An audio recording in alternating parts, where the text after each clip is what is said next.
Hi everyone, my name is Carter and I'm super excited to present to y'all two personal items that are of great importance to me and speak to who I am as a person.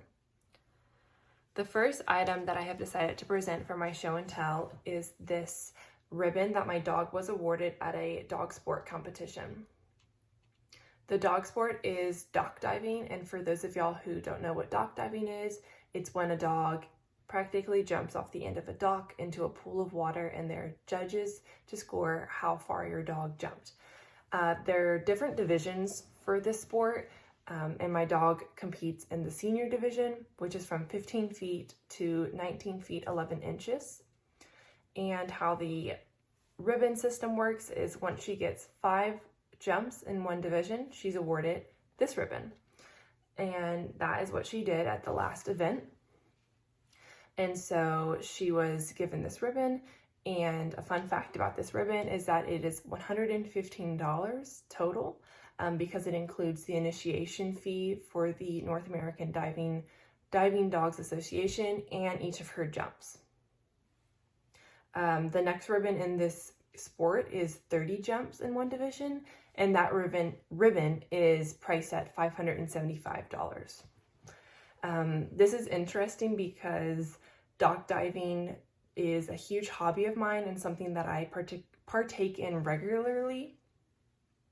There are many sports that you can do with your dog through AKC and different kennel associations, and it's super fun for me. It's something that I always look forward to and that I love competing with my dogs and being with them. It is important to me, like I was saying, because I get to be with my dogs and that I get to partake in a hobby that brings me a lot of happiness. I'm able to be around people that make me happy, and it's very important to me that my dogs and I have put in a lot of work and training and gone to different competitions, and the results are shown in these ribbons.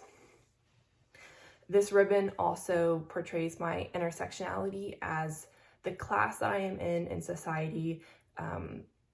Gives me certain privileges that I am able to leisurely compete in a very expensive sport.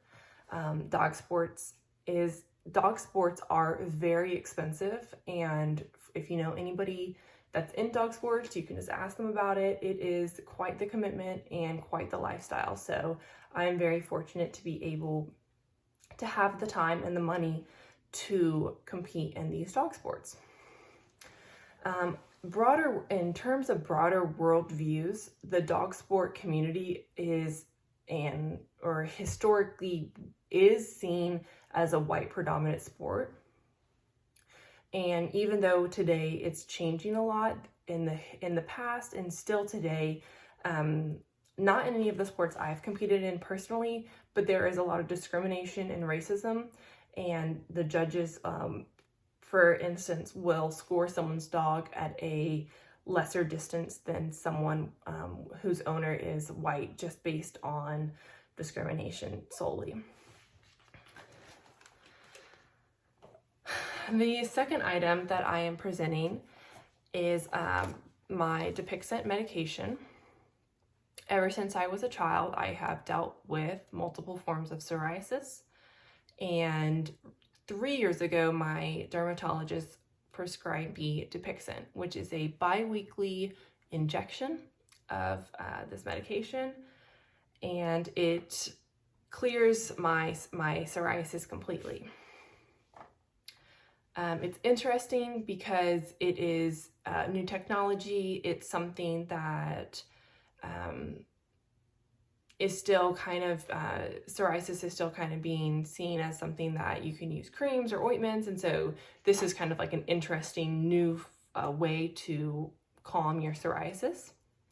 It's very important to me because my psoriasis has always been a huge insecurity growing up, having flares and having itchy skin and always having to put cream on. I always remember having to make sure I had a cream in my bag because I knew my psoriasis was going to flare up at some point. So the Dupixent has brought me a lot of confidence, and it's been super awesome. I'm very thankful for it. The Dupixent also shows my intersectionality as the class I am in and my parents are in. I am still under my parents' insurance, and due to my dad's job and the plan that they have for him, this Dupixent is completely free of charge for me to use every 2 weeks. Without insurance, a retail price for Dupixent is roughly around $5,000 for this particular box, so 2 injections, which would last you about a month. And also through using the Dupixent, it has shaped my positionality, as I have seen on different social media platforms people suffering from or enduring psoriasis, and someone asking them why don't they use Dupixent, and they simply just reply saying that, you know, their insurance doesn't cover it, they don't have insurance, or they can't afford it. And so by seeing that, I shape my positionality to be more appreciative of the privilege that I have, that I'm able to obtain this medicine, and that I'm able to be psoriasis free, and have a lot of confidence due to that. So it makes me very, very privileged and grateful. In the terms of broader worldviews, typically seen there's certain categories or groups that aren't able to receive certain medications solely due to their gender or their race or many different factors. So me being able to obtain this medicine is something that, like, is very stereotypical of someone who is white to be able to obtain medicine and not be able to have any payment for it. So yes, these were my 2 show and tell items. I've got my dog ribbon and I've got my medicine. I've really enjoyed watching everybody's show and tells, so I hope y'all enjoyed watching mine. I hope y'all have a great rest of your week. Thanks for watching.